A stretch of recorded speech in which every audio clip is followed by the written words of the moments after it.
Merci mesdames et messieurs, merci de votre fidélité sur Gueule Afrique Télévision. Merci de vous joindre à nous afin d'être informés. On parle encore de la situation sécuritaire dans l'Est de la République démocratique du Congo.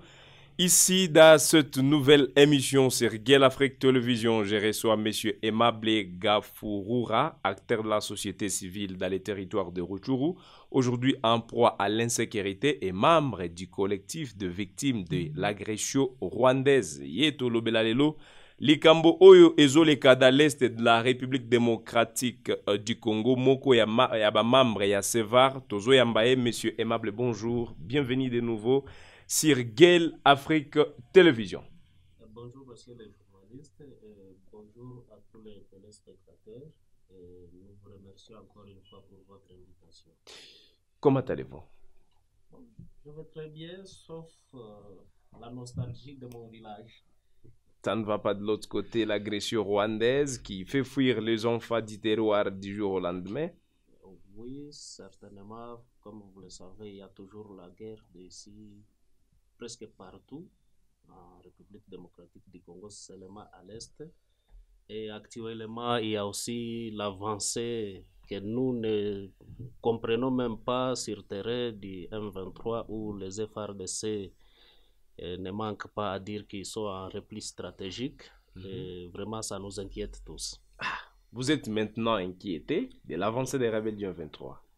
Sûrement, il y a nos terres qui sont en train de partir, qui restent sous contrôle de l'armée rwandaise avec ce supplétif du M23.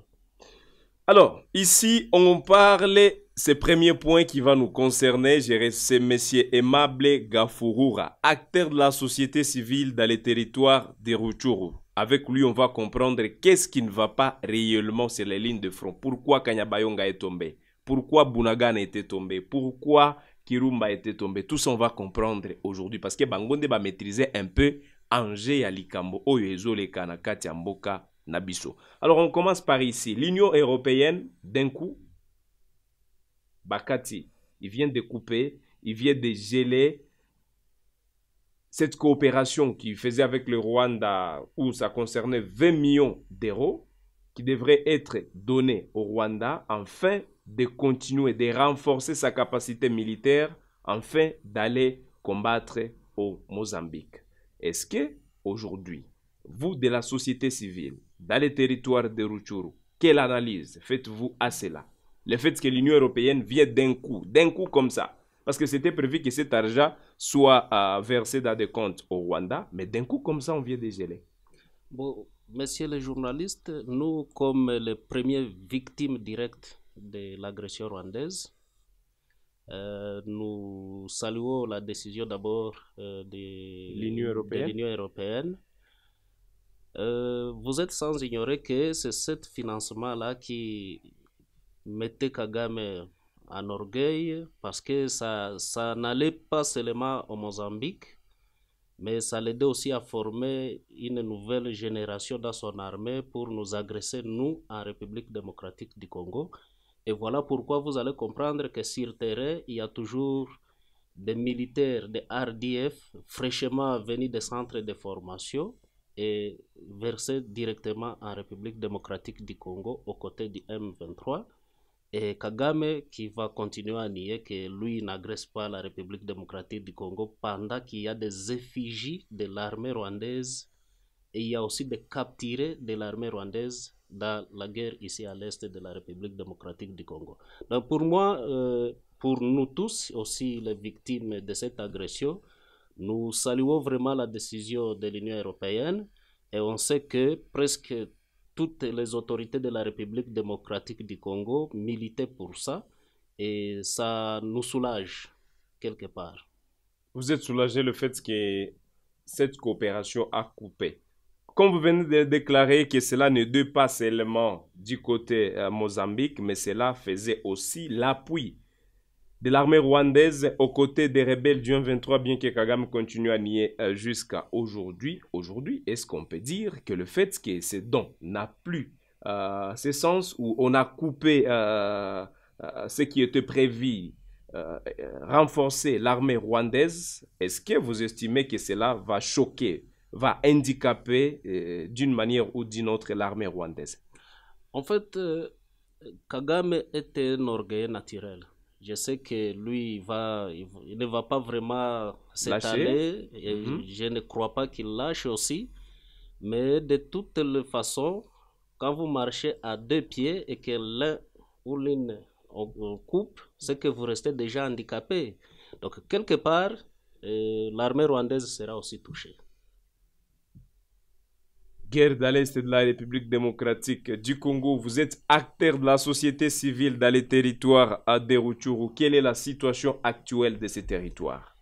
La situation est vraiment chaotique, surtout la situation humanitaire, parce que non seulement il y a des frustrations et des grognes au sein de la population, mais il y a aussi des victimes de cette guerre où l'armée rwandaise et ses supplétifs M23 n'ont plus de respect à ce qui concerne la dignité humaine, à ce qui concerne aussi les droits humains. On continue toujours dans les territoires de Rutshuru. Il y a des villages, des localités aujourd'hui sous occupation des rebelles du M23 et certains disent, d'ailleurs, on a l'opportunité ici de vous avoir sur notre plateau de Gueule Afrique Télévision. Certains disent que les rebelles du M23 occupent la totalité du territoire de Rutshuru. D'autres font savoir que les M23 n'occupent pas la totalité du territoire de Rutshuru. Entre les deux, où est-ce qu'on peut situer la vérité? Bon, ce que je vous dirais en réalité est que les rebelles du M23 n'occupent pas la totalité du territoire de Rutshuru. Il y a le groupement de Binza où il y a encore les FARDC et la police nationale congolaise. Il y a la moitié aussi des groupements de Busanza. Il y a Bukombo où ils ont tenté plusieurs fois. Ils n'ont pas réussi à déloger l'état-major des collectifs de mouvement pour le changement CMC. Il y a aussi vers Katir. Donc, je vous dirais que les M23 n'occupent pas la totalité du territoire de Rutshuru. Donc, ces informations aujourd'hui relayées sur les réseaux sociaux, relayées sur Twitter, un peu partout, vous confirmez ici, noir sur blanc, que c'est faux, les rebelles du M23 n'occupent pas le territoire de Rutshuru dans son entièreté. En fait, messieurs les journalistes, ce que le M23 a réussi à créer en nous, nous Congolais, c'est des frustrations.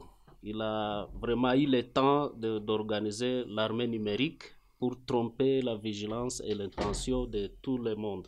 Mais je vous confirme, en tant que fils du terroir, que le territoire de Rutshuru n'est pas vraiment occupé à 100%. À combien de pourcents on peut estimer aujourd'hui? Je dirais au moins à 70%, oui, mais pas à 100%. Il y a eu des villages que les FRDC ont récupérés. Jadis, avant même que Kanyabayonga ne tombe, on va y arriver là-bas, avant que Kanyabayonga ne tombe, avant que d'autres villages aujourd'hui qu'on est en train d'écouter, qui sont en train de tomber entre les mains des rebelles du M23 ne tombent, on a entendu, lorsqu'on nous parlait de montée à puissance des FRDC, il y a des villages que les FRDC ont récupérés. Est-ce que le fait que Kanyabayonga et d'autres villages sont tombés d'un coup comme ça, ces autres villages aussi les FRDC ont cédé? Messieurs les journalistes, il faut saluer aussi le bravoure des jeunes patriotes Ouazalendo aux côtés de FARDC et qui ne lâchent pas et qui ne cèdent pas. Vous savez, l'aventure que le M23 est en train de faire à Kanyabayonga ne peut pas tenter de le faire dans le territoire de Rutshuru, où il y a vraiment des jeunes qui sont déterminés, qui sont vraiment engagés pour mettre hors état de nuire le M23. Nous, on a vu à Kanyabayonga, le M23 se déplacer dans des camions et dans des véhicules, chose qui n'est pas faite dans le territoire de Rutshuru. S'ils tentent, au moins ils trouvent les VDP à leur chemin. Donc, ces villages qui ont été récupérés n'ont pas... ne sont pas passés? Ne sont pas... Bon, je dirais que les FARDC sont toujours sur place, bien que Kanyabayonga est tombé. Mais à part les FARDC, il y a aussi les Ouazalendo qui sont toujours là. Ils continuent à se... Qu'est-ce qu'ils font? En fait, ils ne font rien que de se battre pour récupérer leurs terres. Vous savez, comme vous le savez, la majorité de cette jeunesse engagée aux côtés des FARDC sont des victimes directes comme moi. Certains ont vu éventrer leur maman, d'autres ils ont participé à des violences de leur maman, d'autres sont des victimes des massacres de Kishiche et, ils ne cèdent pas aux intimidations et ils ne cèdent pas à des fausses informations relayées dans les médias et dans les réseaux sociaux par les terroristes du M23 et ils ne restent que déterminés pour mettre hors état de nuire les acteurs de cette agression et les agresseurs eux-mêmes. Là où les rebelles du M23 se trouvent actuellement, on prend même n'importe quel groupement. Comment se comporte la population là où les M23 se comportent? Parce qu'on a entendu, certains d'autres disaient qu'il vaut mieux là où les M23 se situent ou au lieu là où se trouvent les FARDC. Mais si les journalistes... Certains estiment qu'ils sont bien à l'aise lorsque les M23 sont là, au lieu que les FARDC sont là. Disons et c'est la vérité du terrain. Disons-nous la vérité, qui peut se féliciter, vivre ou passer la nuit aux côtés des diables. Donc s'il y a la population qui peut vous avouer ça, c'est de l'hypocrisie. Mais il vaut mieux se dire la vérité, c'est de l'hypocrisie. On ne peut pas accepter de vivre sans son armée et la police. Donc les rebelles, eux, ils sont là, ils savent bien qu'ils vivent aussi avec la population dans des frustrations. Parce qu'ils réussissent aussi, quelquefois, à intimider, à menacer de mort et à torturer la population civile. L'M23. Bien sûr, et personne ne parle d'eux. Mais disons-nous vrai, s'il faut vraiment être avec les FARDC, une fois torturé, vous portez plainte contre oui, contre l'agresseur. Mais pour le M23, disons-nous vrai, où est-ce qu'on peut accuser Satan? Corneille Nanga dans ses œuvres. On va y arriver au niveau lentement. Non, c'est Corneille Nanga, moi je l'appelle voyou intellectuel. On va y arriver. Donc, token de malin, mais dans le sens que nous voulons bien comprendre réellement ce qui se passe de l'autre côté. La population a encore l'espoir qu'un jour les FARDC reprendront ces villages. Ou l'espoir est perdu déjà? Je ne dirais pas que c'est perdu totalement, sauf que quand ça dure longtemps, ça démotive et ça décourage certains. Et voilà pourquoi vous allez remarquer que les M23 commencent aussi à se vanter, à se réorganiser et à avoir aussi des recrues parce que ça dure aussi longtemps. Donc, mais en réalité, ce n'est pas que la population est déçue. La population a toujours l'espoir à son gouvernement et à son armée. La population veut voir son armée réoccuper les villages et qu'elle soit sécurisée par son armée, donc l'armée, les FARDC. Donc, nous qui parlons à plusieurs fois avec nos frères qui sont là, parce que nous parlons avec eux presque chaque jour, nous avons aussi des nouvelles chaque jour, à chaque instant, nous maîtrisons tout et les mouvements même des M23. Même voilà. Celle de l'ennemi. Mais quand vous voulez vivre avec l'ennemi, il faut aussi le contrôler. Il y a un adage chez nous qui dit que quand un cultivateur est en train de surveiller que l'oiseau ne mange pas les sorgho, et c'est l'oiseau qui surveille maintenant plus les cultivateurs. Donc ils sont en train de nous surveiller pour nous prendre en otage. Nous les surveillons aussi pour nous lâcher d'eux. Donc, nous maîtrisons tout ce qu'ils font et nous avons toute l'actualité de la population. En fait, l'intention ou les souhaits de la population est que les FARDC reprennent les villages et qu'ils sécurisent l'intégrité du territoire national. Alors, les rebelles du M23 dans les territoires de Rutshuru, outre on a entendu qu'ils sont en train de piller, ils sont en train de torturer les gens, ils sont en train de récolter ce que les paisibles citoyens ont semé. Il y a des tortures un peu massives partout, la population souffre et tout le reste. Ça, c'était les témoignages de la population. Une autre partie, on a entendu Corneille Nanga qui déclarait qu'il est libérateur. Alors, avant de parler de Corneille Nanga, ces tortures, ces vols, outre on a entendu même à Bunagana qu'on a volé des choses plusieurs choses, même dans des bureaux, dans des douanes, un peu partout. Est-ce que cela c'est vrai? Les rebelles du M23 volent même les biens de la population. Non seulement les biens de la population, mais il y a aussi, je dirais, les biens socio-communautaires. Parce que partout où ils passent, ils vandalisent même des structures sanitaires, des bureaux des écoles primaires, secondaires. Donc, ils s'apprennent aussi à des choses qui n'ont aucun lien avec la guerre. Donc, pour les pillages, ça c'est vrai. Et d'ailleurs, pour votre information, ils disent qu'ils ont cessé, ils ont vraiment réussi à arrêter le kidnapping dans le territoire de Rutshuru. C'est une affaire courante pour le moment. Et certains parmi eux, ce sont les M23 eux-mêmes. Je vous fais un exemple typique et direct. La semaine passée, il y a eu cambriolage dans mon village, à Rumangabo. Les M23 eux-mêmes sont venus enquêter. Quand ils ont enquêté, ils se sont rendus compte que ce sont ces jeunes-là, ces opportunistes qu'ils ont recrutés pour la sécurité locale, qui sont allés piller. Et en faisant la fouille dans les maisons, on a retrouvé les biens de la population pillés sur place. Donc vous sentez qu'ils ne sont pas venus pour nous libérer, mais ils sont venus pour nous appauvrir de plus. Quand vous parlez des récoltes de la population civile, des interdire les paysans d'accéder à leurs activités champêtres, tous on a entendu. On accepte quand ils sont en train de cultiver, de semer, de sarcler, mais quand c'est pour vraiment récolter, ils imposent une taxe. Et sans cela, on est obligé vraiment, ils sont obligés de récolter parfois eux-mêmes. Il y a d'ailleurs la fois passée un villageois qui m'a appelé me dire que Nzenze, le colonel, venait de prendre aussi ses 2 vaches.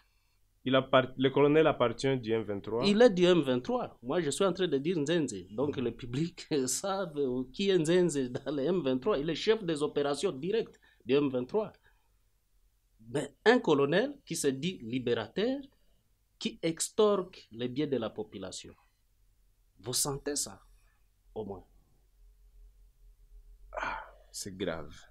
Alors, Corneille Nanga, enfin, on sera en train de finir ce chapitre-là. Corneille Nanga, vous, comment vous le qualifiez? Est-ce qu'il est rêveur? Est-ce qu'il a raison dans ce qu'il fait? Est-ce qu'il a tort? Est-ce qu'il a mal procédé? Comment vous... Monsieur le journaliste, Corneille Nanga, ce qu'il cherche, il n'obtiendra rien, ni aujourd'hui, ni demain. C'est un opportuniste. Moi, souvent, je l'appelle voyou intellectuel. Donc, vous savez, le président lui-même du Rwanda, dans ses adages, il a un jour dit Paul Kagame. Oui, que mieux vaut un voyou non intellectuel. Parce qu'un voyou intellectuel, il est plus menaçant et il est plus agressif. Et c'est ça, Corneille Nanga. Et vous estimez que ce qu'il est en train d'envisager trouver ni le pouvoir, ni l'argent et tout le reste... Mais lui-même, avec son âge, il est partant. Est-ce qu'il obtiendra ça quand? Est-ce qu'il sait bien qu'il échappera aussi à la vigilance de l'armée congolaise ou des Ouazalendou dans son territoire de Rutshuru, où il ne sait pas se déplacer avec il? Est-ce qu'il est à Rutshuru? Il vit à Rutshuru? Non, il est très souvent visible là-bas. Il est très visible là-bas, à Kiwanja, à Rutshuru, partout où il y a le M23, mais il ne peut pas aussi se déplacer à bord de son jeep. Mais on a entendu, il a tenu des meetings là-bas. D'ailleurs, la population a acclamé son arrivée. Cela a été dit à quoi? Ils étaient contraints de le faire, ils étaient obligés de le faire, ou bien c'était de leur propre choix de le faire. La fois passée, quand il a tenu le meeting à Kiwanja, mais avant que cette population ne soit rassemblée, on a réussi à tuer au moins 2 qui ont résisté à Kibututu. Vous sentez, au moins, ils ont été contraints d'applaudir, mais ce n'est pas à dire qu'ils sont vraiment très contents de sa présence. Non, non. Ça, il doit au moins se détromper. Parce que c'est une chose qu'on a observé même à Rubaya, lorsqu'on a recruté des jeunes, lorsque l'M23 était entré, il y a des jeunes qui applaudissaient, on a vu même ça à Kanyabayonga. Vous savez, l'ennemi est stratège. Comme vous le savez, dans ces déclarations, eux-mêmes, ils réclament qu'ils sont originaires du territoire de Massissi. Parmi les stratégies utilisées à Rubaya, avant le meeting, les M23 eux-mêmes ont amené les jeunes qui sont toujours, très souvent avec eux, en tenue civile. Nous les connaissons. Ce sont ces jeunes-là qui ont filmé, soit en disant qu'ils s'allient à leur lite, ils vont se faire recruter, mais c'était toujours des militaires formés par les M23. Habillés en tenue civile. En tenue civile, ils ont amené cette jeunesse dans des camions. Nous, on sait bien, ils étaient venus dans des camions quelques heures avant la tenue des meetings. Il n'y avait pas eu une jeunesse. Personne parmi la jeunesse locale qui peut au moins s'allier à eux si ce n'est pas au moins le recrutement forcé. Donc, ce qu'il faut comprendre ici, dames, messieurs, qui est les rebelles du M23, avant d'entrer dans une entité, avant d'entrer dans un village, dans une localité, il faut toujours, ils viennent avec des jeunes militaires habillés en tenue civile. Ces jeunes qui vont applaudir, qui vont faire croire qu'ils sont contents de l'arrivée des rebelles du M23. Et c'est le contraire de ce que les gens croient aujourd'hui, que lorsqu'ils entrent, c'est la population qui applaudit leur entrée. Sûrement. Et aussi, à part ça, messieurs les journalistes, vous allez comprendre que c'est une guerre qui vient de durer longtemps. Et parmi les stratégies de l'ennemi, il avait aussi réussi à installer des chefs coutumiers qui ne sont pas de la lignée, qui ne sont pas les vrais coutumiers. Ils ont réussi à imposer leurs chefs coutumiers. Et ce sont ces chefs coutumiers qui travaillent très longtemps pour convaincre et sensibiliser certains jeunes parmi nous. Ils traversent jusqu'au niveau des chefs coutumiers? Oui, je vous dis qu'il y a des chefs coutumiers qui sont gérés par les M23, qui sont gérés par Paul Kagame depuis l'époque de l'avènement de l'AFDEL, depuis RCD. Il y a des chefs coutumiers qui ont été formés au Rwanda, soit disant qu'ils seront aussi des commandants de local defense. Mais vous pensez que ces gens, ils ont été recyclés? Ils sont toujours là avec nous. Ils travaillent aussi au compte de l'ennemi. Voilà pourquoi moi je dis très souvent que pour réussir, parmi les stratégies de la réussite, il faut aussi recycler donc, à tous les niveaux, les Congolais, les sensibiliser. Recyclage à tous les niveaux. Oui, et aussi un ratissage. Parce que vous estimez qu'on est infiltré? En tout cas, on est infiltré à très haut niveau. On va y arriver.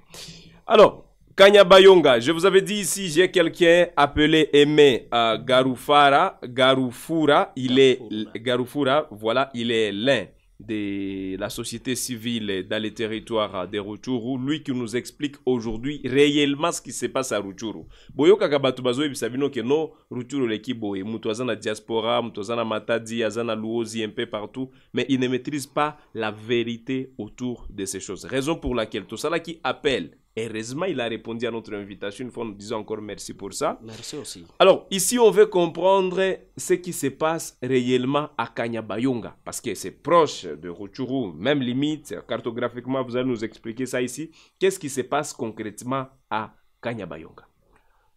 Je dirais, avant de vous répondre, messieurs les journalistes, laissez-moi vous dire qu'une nation ne tombe en ruine non seulement à cause des méchants.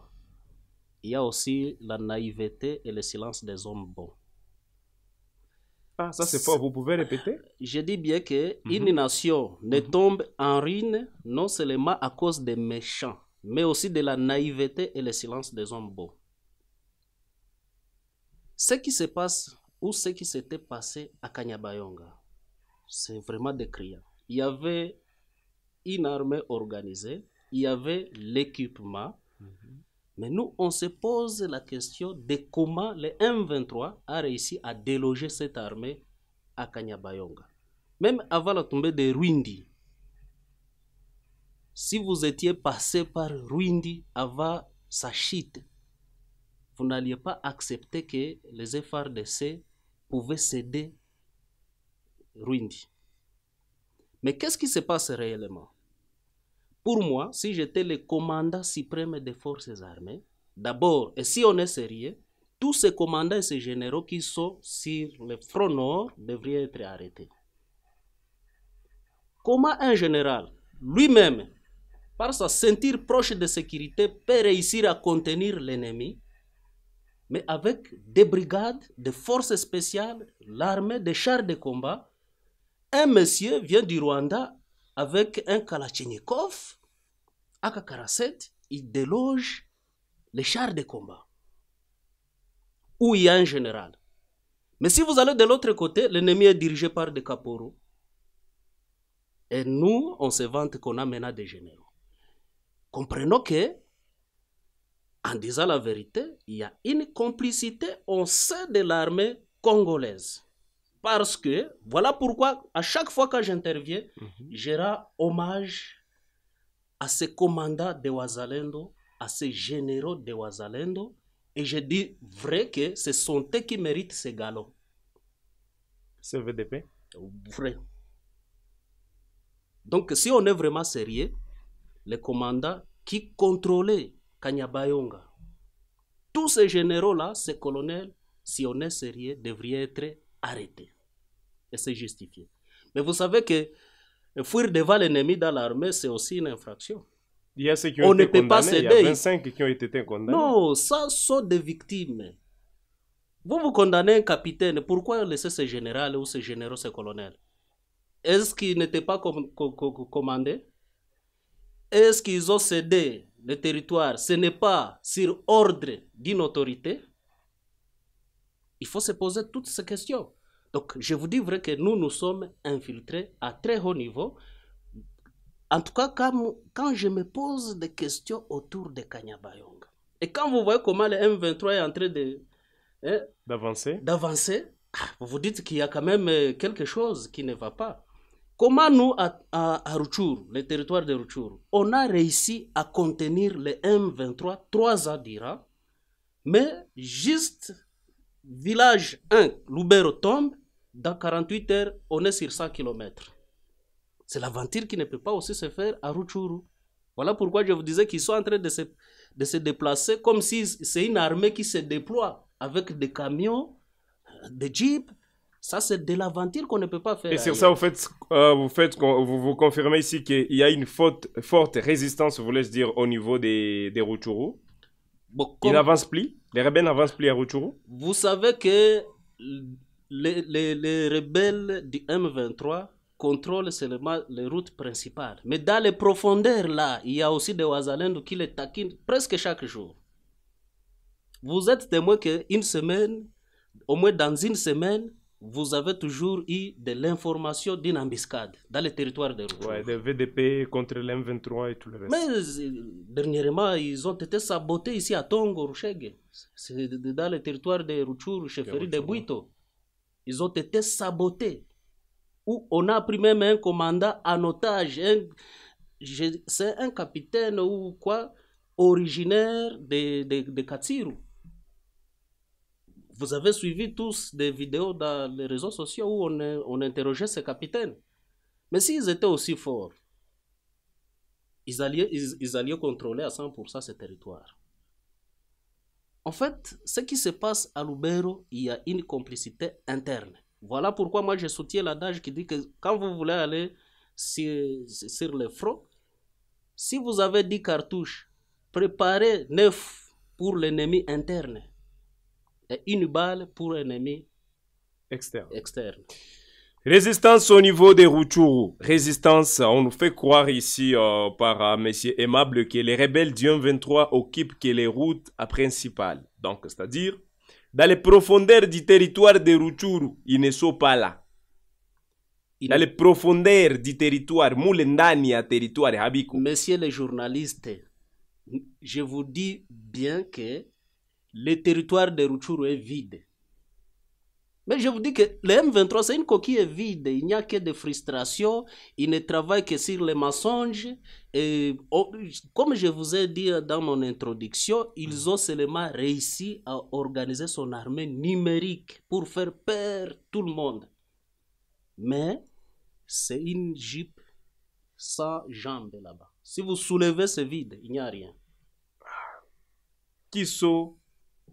Qui contiennent, qui sont les membres, de quelle nationalité ces personnes sont-elles qui appartiennent à la rébellion du M23?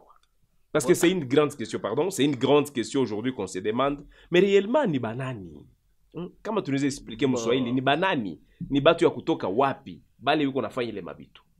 Unasema ni fasilie Mswahili. Ouais. M23 banaipakala ba Congolais, mais M23 90% ni Banyarwanda. Uko journaliste, ulifuata conflit ya Colonel Baudouin na Makenga. Omwe alisema yote. Wakati walifia, iko namwambia kama mo colonel, haiko kama satu na kamata kila village, unaongeza grade kumabega na japo haukusomaka. Alifasilia mingi. Alisema Makenga ni mtu gani mu arme ya Rwanda, alisema alikuwa na grade ya ajida. Anakuya kuwa colonel na ni juu ya CNDP. Njo anakuya kuwa colonel. Anatoka mu arme pale, anaacha majipu zaka, anafanya afuya, anatokea huku muzona na kree M23, anajifanya general. Bana kamata Ruchuru, anakuwa general de brigade. Bana korogana na Bodwe juu banakamata, banafika Rubaya, anatafuta kweli lieutenant general. Mais est-ce que grade zinatokaka kupori au kuko kirsis ya kufuata purke upande grade? Kiukweli hatutasema kama mule hamuna batoto wa Kongomani bapumbafu baliweza kuvutiwa na adui wa nchi, bakawazia kama batapata kitu mule ndani, lakini kwa leo bamoya baisha shindwa tena na kutoka mule. Bamoya baisha shindwa toka mule. Juu nabo peke baisha ona kama atabapigane miaka, batakamataka materitoire, lakini habata tawalaka Kongo. Nazo kwa nisikia mzuri. Batakamataka territoire, lakini habata tawalaka Kongo. Hii Kongo ni ya Bakongomani, na haiko Munyarwanda njata kia pigana haki ya Mkongomani hapa Mkongo. Munyarwanda tabakia kwa hapa na Bakongomani tunabakia kwetu. Na kama kuko shida na tatizo tutailamula sie peke. Ça ne concerne pas les Rwandais. Pour celles qui n'ont pas entendu les Swahili, il y a Dobiboy. Oyo eza ya Bakongolais mboko oyo, eza ya Banyarwanda te. Qui sont ces personnes-là? Il y a des personnes un peu, bazolanda biso na diaspora. Qui sont ces personnes-là qui forment aujourd'hui la rébellion du M23? Moi, je vous ai dit que 90% sont des Rwandais. Et 10%, c'est vraiment des brebis galaises. Des brebis galaises, des Congolais, qui sont servis comme des béquilles. On les utilise comme des béquilles, des prétextes. Mais en réalité, 90% du M23 sont des Rwandais. Prenons aussi par exemple, si je peux revenir un peu en arrière, quand même on ravit les récoltes des paisibles citoyens. On amène ça où? C'est passé par l'Ouganda, le Rwanda, et aussi, je vous dis que les haricots que vous achetez à Birere, on vous trompe que ça provient du Rwanda, mais ce sont des haricots cultivés à Rutshuru. Attends, donc... Qui passent par l'Ouganda, le Rwanda, et puis Birere, Goma. Vous achetez ça ici, non? À Birere? On récolte ça par force à Rutshuru, on le fait traverser en Ouganda, Rwanda, et Goma, on achète ça encore. Et puis c'est les Rwandais qui vous trompent que c'est les haricots cultivés au Rwanda. Ils ont quel espace pour cultiver les haricots qui peuvent nourrir plus de 1 million d'habitants à Goma et sa population rwandaise? C'est des haricots venus de Rutshuru. Mais si tel est le cas, 10% des Congolais au sein de la rébellion du M23, 90% des Rwandais, donc on peut dire aussi que l'Ouganda n'est pas concerné dans cette rébellion? En fait... parce qu'on a du mal, on peut, même les autorités congolaises parlent au moins pas trop de l'Ouganda. Pour le moment, je vous dis qu'il y a aussi le Kenya qui s'allie déjà au M23 avec ses pouvoirs de ces pauvres Ruto ici. Ah. Il y a aussi le Kenya. Mais quand je dis 90%, c'est parce que ce sont des étrangers recrutés par le chef direct, le Rwanda. C'est le Rwanda qui maîtrise l'origine de ces soldats qui l'amènent ici au Congo. Et maintenant, comme c'est passé directement par le commandement du Rwanda, moi je dis qu'il n'y a que des brebis galaises, 10% congolais Et le reste, c'est le Rwanda qui sait où il amène. Les Ougandais. Oui, il y a des Kenyans qui arrivent déjà à Rutshuru. Oui, ils sont déjà là. Mais ils étaient ici l'autre fois pour l'EAC. La fois passée, quand ils ont combattu, quand ils ont attaqué Kanyabayonga, il y avait aussi des Kenyans. Ils sont venus. Et d'ailleurs, quand vous dites ça, vous savez, les mêmes véhicules qu'ils utilisaient comme EAC, ce sont les mêmes véhicules qu'ils utilisent avec M23. Ce sont les mêmes camions, les mêmes jeeps. Et vous le voyez comme ça, Léni? Bien sûr, bien sûr. Bien sûr.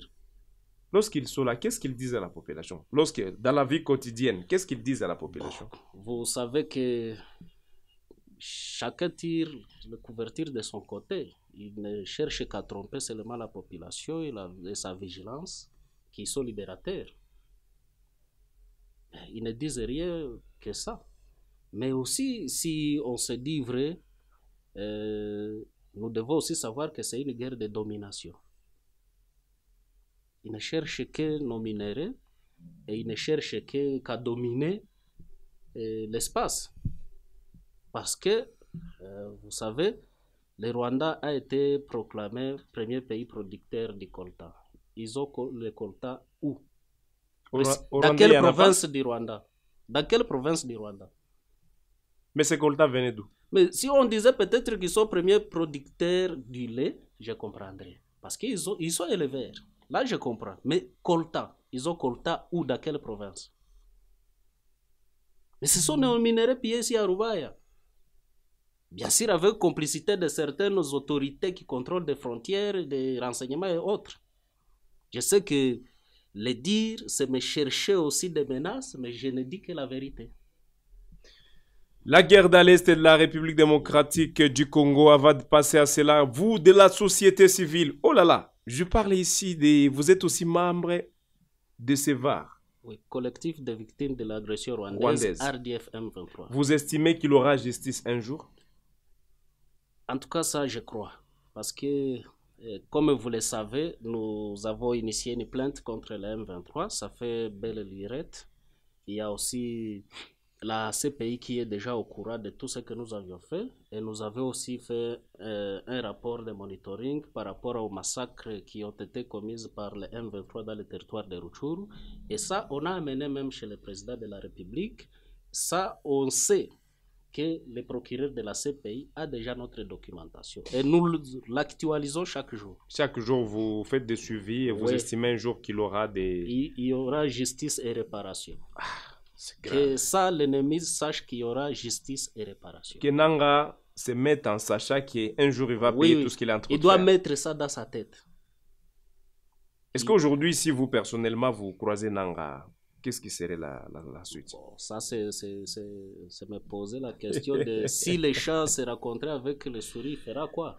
Voilà, alors, ici on parle, et c'est même par là on sera en train de finir cette émission. C'est M. Aimable Gafouroura, acteur de la société civile dans les territoires de Rutshuru, avec qui on a le réel plaisir d'ailleurs aujourd'hui de parler de la situation sécuritaire dans l'Est de la République démocratique du Congo. Vous êtes nombreux en train de nous suivre et nous vous disons merci de votre fidélité. Alors, c'est par ici on va finir. La RDC, on a vu le président Tshisekedi s'est démené dans sa diplomatie, chacun a parlé de ce qu'il a parlé. On a vu le président Tshisekedi voyager à plusieurs reprises et le président Joao Lorenzo, qui est aujourd'hui médiateur entre la RDC et le Rwanda, qui poursuit d'ailleurs cette diplomatie en fait que les deux pays se mettent ensemble sur une même table. C'est prévu.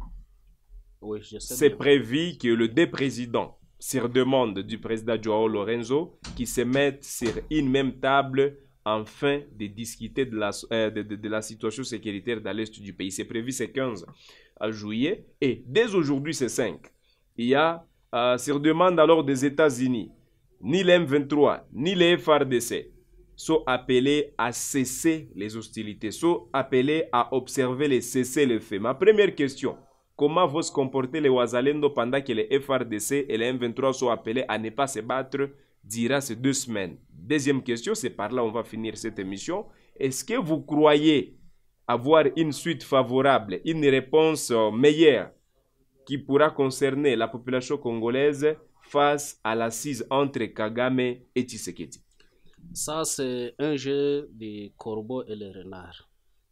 Bah, quand vous dites qu'il y a eu requête des Américains, qui nous crée cette guerre?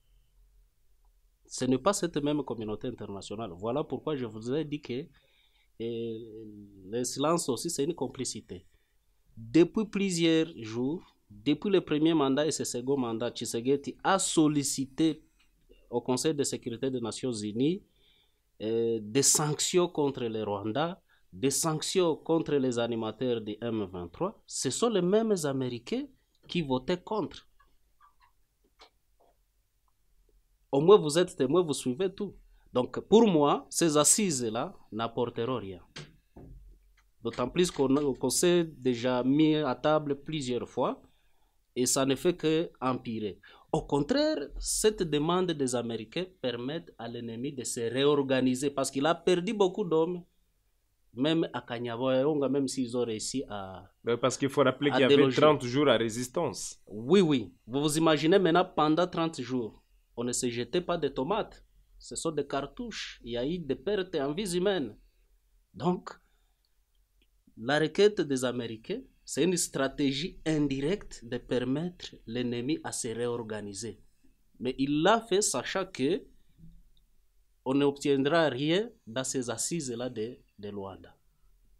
Donc pour nous, vous avez voulu savoir le comportement de Wazalendo. Je sais qu'ils nous suivent aussi de temps en temps dans les médias. Les volontaires engagés pour la défense de la patrie. Ils ne sont pas, je pense qu'ils ne sont pas concernés, d'autant plus qu'ils sont volontaires et ils ne sont pas FARDC. La requête des Américains vise les M23 et les FARDC. Les volontaires, eux, ils savent ce qu'ils doivent faire. Et je vous assure qu'ils savent ce qu'ils doivent faire et ils le feront.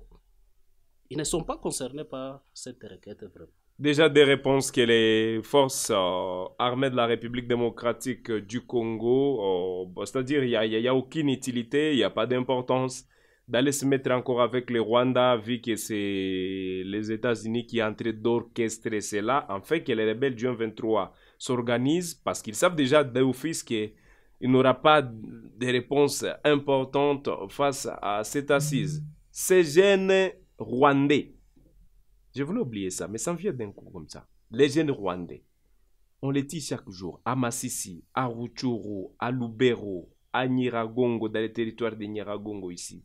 Mais ils n'arrivent pas à stopper. Ils viennent chaque jour, des renforcements chaque jour. Qu'est-ce qui motive ces jeunes? Bon, en fait, vous savez que moi je dis souvent que la population rwandaise aussi, elle est naïve. Hein. Je ne comprends pas comment moi je peux mettre au monde mes enfants. Un président, parce qu'il est président de la République, recrute mes enfants dans une guerre où je n'ai aucun intérêt. Donc cette population rwandaise aussi, elle est naïve. Ça, je vous dis. Même si parfois ils aiment dire que les Congolais sont, entre guillemets, ibichuchu, mais je vous dis que les Rwandais aussi sont des ibigodi. C'est-à-dire? Quand on nous dit que ibichuchu, c'est que nous n'avons pas de réflexion. On n'est pas intelligent. On n'est pas intelligent. Mais quand je dis que c'est ibichuchu aussi, c'est ça, c'est que vous appelez quoi ça? Ce que vous voyez ici. L'ombre? Oui. Ah! Mais vous tapez fort que... étape qui est juste, les Congolais ne sont pas intelligents, mais vous tapez qu'ils sont comme des... De l'ombre. Ils ne savent rien. C'est une personne, mais il n'y a rien là-bas. Il n'y a rien là-bas. C'est grave. Sur Gueule Afrique Télévision, Aimable Gafouroura, acteur de la société civile, quelles sont vos propositions aujourd'hui pour mettre fin à cette guerre dans l'est du pays? Qu'est-ce que vous proposez aujourd'hui comme acteur de la société civile au gouvernement congolais, au gouvernement souminois, à M. Guy Kabongo Mwadiavita de la Défense?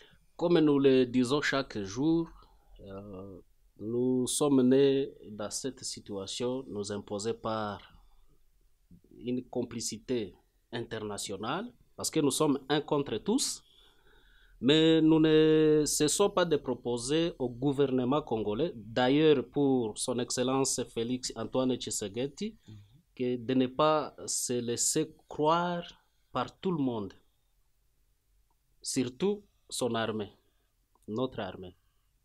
Il y a dans cette armée des généraux, il y a dans cette armée des colonels. Mais s'il ne croit pas à l'armée, il va croire à qui? Écoute, tous ces officiers, au moins la majorité de ces officiers, c'est fabriqué et préfabriqué par nos agresseurs. Sont des grades récits dans des accords comme pareil. Et maintenant, vous voulez chercher la solution avec le même sorcier qui vous fait mal. Donc, s'il veut vraiment finir la guerre, il doit d'abord réorganiser l'armée. Nous le disons chaque jour, ce n'est pas parce qu'on est général qu'on a les stratégies de la guerre. Il y a des officiers subalternes négligés au sein de l'armée qui peuvent finir cette guerre dans moins de 14 jours. Des semaines. Dis-moi la vérité. Parce qu'au sein de la population, on commence à dire que le Ouazalendo, c'est une force spéciale pour notre armée. C'est pourquoi? C'est par sa détermination. Et maintenant, si vraiment... Mais au sein de Ouazalendo, on a aussi entendu oui, des choses entre guillemets. Laissez-moi y arriver.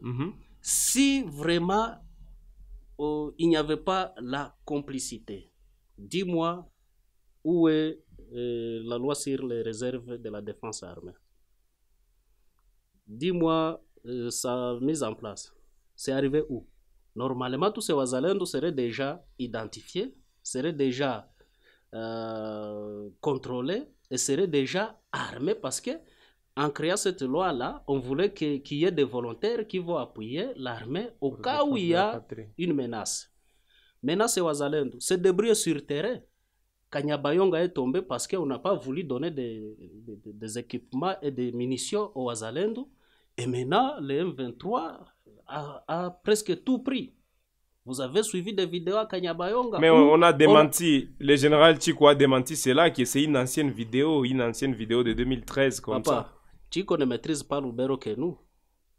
Nous sommes originaires du territoire. Lui, il est d'où? Il va nous tromper. On va finir. On finit par ici. Les dames et messieurs, on en a beaucoup de choses à parler, mais le temps file. On va finir par là. Notre invité du jour, nous sommes tellement honorés de vous avoir réussi sur Gueule Afrique Télévision.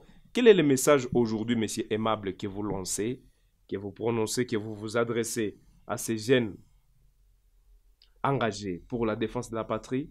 Ça, c'est un. Mais au sein des FRDC, il y a des FRDC aujourd'hui déterminés à mettre fin à cette guerre. Bien qu'il y a tout ce qu'on connaît, mais qu'il y en a aussi ceux-là qui sont déterminés aujourd'hui. Quel est le message que vous voulez lancer à ce jour?